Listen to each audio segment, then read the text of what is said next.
Depuis son lancement en décembre 2021 et surtout depuis ses premières observations vers mi-2022, on peut dire que le télescope spatial James Webb ne cesse de nous ouvrir une fenêtre de plus en plus vaste sur l'univers qui nous entoure. Car, et c'est toujours bon de le rappeler, il a été conçu et taillé avec comme objectif de nous faire voir les premières populations d'étoiles, peut-être enfin trouver une exoplanète confirmable comme habitable, et encore bien d'autres.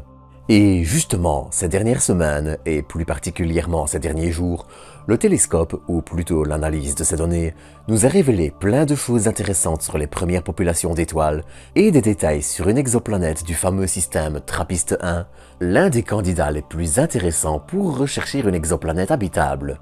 À cette occasion, et comme cela fait déjà quelques temps, je vous propose de faire un petit point sur le télescope spatial James Webb et ses deux dernières observations.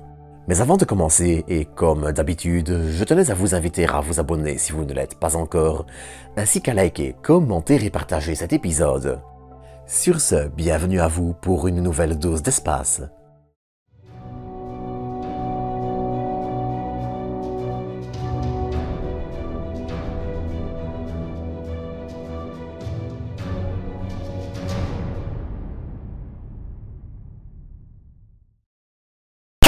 Pour commencer cet épisode, je vous propose de commencer par la partie la plus éloignée de nous dans l'espace et le temps, à savoir les premières populations d'étoiles et les premières galaxies.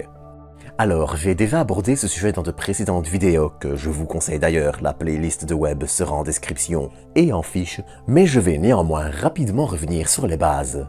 Alors que l'univers était âgé d'environ 400 millions d'années, les premières étoiles ont commencé à apparaître. Majoritairement composées d'hydrogène et d'hélium, elles allaient être des étoiles énormément lourdes, des centaines, voire des milliers de masses solaires dans certains cas. Le problème, c'est qu'au plus une étoile est massive, au plus elle va fusionner son hydrogène et son hélium rapidement, et au plus vite elle arrivera en fin de vie. Ainsi, on suppose que cette première génération d'étoiles, dite de population 3, avait une durée de vie de l'ordre de quelques millions d'années seulement. Et c'est à mettre en perspective avec les centaines de millions, voire milliards, d'années des étoiles contemporaines. Et ces étoiles de population 3 étaient aussi bien plus chaudes. 50 000 degrés de température de surface contre 5500 pour notre Soleil. Ainsi, elles pourraient sembler être une courte période de l'univers et ne pas être non plus les plus importantes. Pourtant, les étoiles de population 3 ont littéralement façonné notre univers, et ce en jouant trois rôles clés. Déjà, elles ont créé quasiment tous les matériaux lourds qui ne sont pas de l'hydrogène et du fer, et nous leur devons, ainsi qu'aux supernovas qui ont suivi, littéralement notre existence. Ensuite, elles ont formé avec les premières nébuleuses et les premiers amas de gaz, les premières ébauches de galaxies qui ont évolué, fusionné, et se sont agrandies avec le temps pour en arriver là où nous sommes aujourd'hui. Enfin, c'est également à elles que l'on doit la rayonisation de notre univers, à savoir l'époque où la matière, devenue électriquement neutre, a vu sa charge électrique changer par le rayonnement de ses premières étoiles. Ainsi, mieux les comprendre, c'est mieux comprendre une énorme partie de l'évolution de l'univers, de ses premiers âges et des premières galaxies. D'ailleurs, certaines observations de Webb, et c'est une tendance qui malgré tout reste un peu présente, même si c'est encore très loin d'être confirmé, semblent indiquer que ces galaxies se seraient peut-être formées un peu plus vite qu'on ne le pensait. Cela n'a pas tellement d'importance pour la date du début de la rayonisation, qui est estimée entre 100 et 400 millions d'années, mais ça signifie simplement que l'accrétion des premières galaxies s'est peut-être fait un peu plus vite qu'on ne le pensait. Néanmoins, les galaxies observées par Webb n'ayant pas encore été confirmées à 100% pour ce qui est de leur âge, c'est assez compliqué de trancher pour le moment. Bref. Pour mieux comprendre la suite, la lumière voyageant à une vitesse finie, nous voyons tout avec un décalage. La lumière du Soleil qui se réfléchit sur la Lune met 1 seconde à rejoindre la Terre, et celle émise par le Soleil met 8 minutes 20 secondes pour nous parvenir. Ainsi, si vous regardez un objet situé à 9500 milliards de kilomètres, ça fait une belle trotte, prévoyez un stock de bananes pour tenir le coup et ne pas avoir faim, vous le voyez tel qu'il était il y a un an. On parle ainsi donc d'année-lumière qui est une mesure de distance. Ainsi, observer des objets éloignés de nous, c'est observer des objets situés loin dans le temps et une façon de regarder le passé. Bon, mais dans tout ça, où est la découverte alors? Eh bien, j'y arrive. En 2016, des données des télescopes spatiaux Hubble et Spitzer permirent de découvrir une galaxie baptisée GNZ11, située à 13,4 milliards d'années-lumière de nous, et que l'on voit donc quelques 400 millions d'années après le Big Bang. Et quand on sait que la rayonisation s'est terminée vers cette époque, certaines estimations la faisant commencer jusqu'à 100 millions d'années après le Big Bang, c'est une cible de choix. Bon, vous l'aurez certainement vu passer régulièrement, mais on suppose que James Webb est découverte de bien plus anciennes galaxies, plus jeunes d'une ou deux centaines de millions d'années. Mais elle reste candidate, et c'est assez logique, mais il est compliqué de s'en servir pour des observations avant d'avoir confirmé leurs âges.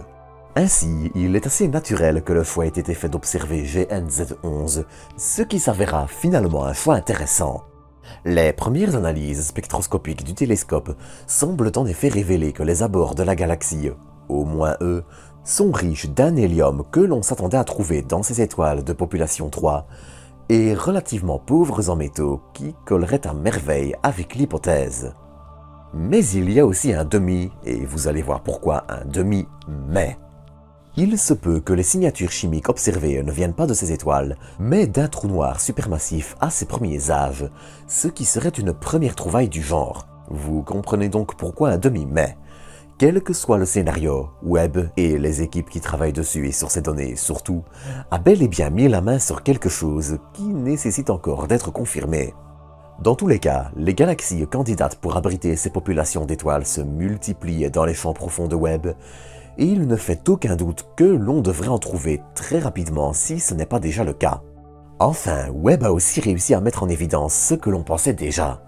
Au début de la rayonisation, qui a eu pour effet de rendre transparent le gaz de l'univers qui était alors relativement opaque, ce sont des bulles de gaz rayonisées qui se trouvaient autour des galaxies et qui se sont étendues au fil du voyage du rayonnement des étoiles. Mais assez parlé de galaxies et d'étoiles, car le télescope nous réservait encore une autre surprise cette semaine. On allait aussi en effet parler encore du système TRAPPIST-1. Bon, je vais faire rapidement les présentations, mais si vous désirez approfondir, je vous recommande vraiment d'aller voir l'épisode dédié au système, dont le lien sera en fiche et en description. TRAPPIST-1 est un système comptant au moins 7 exoplanètes, qui est à la fois l'un des systèmes les plus intéressants et aussi bien plus petit que le nôtre. Tournant autour d'une étoile de type naine rouge, le plus petit type d'étoile, l'intégralité du système tiendrait dans une orbite plus petite que celle de Mercure. Mais l'étoile étant plus petite, elle est aussi plus froide, et la zone habitable s'en trouve considérablement rapprochée. On y retrouve ainsi deux exoplanètes situées trop près de leur étoile pour être habitables, TRAPPIST-1b et 1c, D qui est à la limite de la zone habitable, E, F et G qui sont en plein, et TRAPPIST-1H qui est elle trop loin pour être habitable. Si les résultats sur les potentiellement habitables se font encore désirer, c'était TRAPPIST-1c qui allait être mise à l'honneur. Alors qu'elle est semblable à Vénus en taille, les observations de Webb indiquent qu'elle serait en réalité dépourvue d'atmosphère, ou peut-être une très fine, ce qui peut signifier qu'elle n'en a jamais été dotée ou que les vents de son étoile l'ont soufflée. Avec une température sur la face jour de 106 degrés environ, elle est ainsi devenue la planète rocheuse la plus froide dont la température a été mesurée. Et pour mesurer cette température, Webb a une fois de plus réalisé un petit prodige. L'idée, en gros, est de prendre des mesures lorsque la planète est visible et lorsqu'elle passe derrière son étoile. La différence entre le moment où la face jour de la planète est visible et le moment où elle est derrière l'étoile permet ainsi d'en déduire des détails sur sa composition et sa température.